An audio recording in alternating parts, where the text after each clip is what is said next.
একটা নতুন recipe share করব।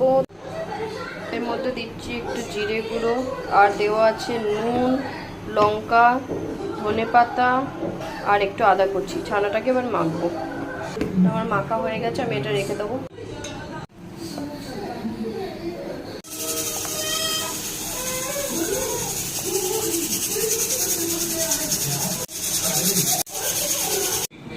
এই পুরটা এবার আমি এর মধ্যে ভরে দেবো।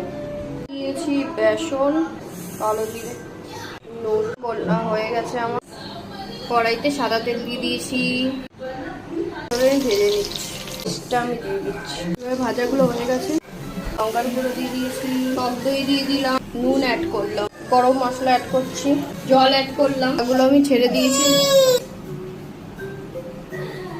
রেডি আজকে আমাদের এই মেনু।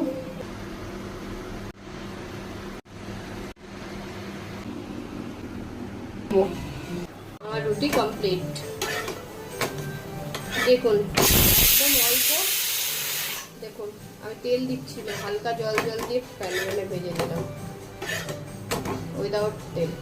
রেডি হয়ে গেছে। তো ভালো লাগলে লাইক, শেয়ার, সাবস্ক্রাইব করতে ভুলবেন না। Tata, bye bye, good night.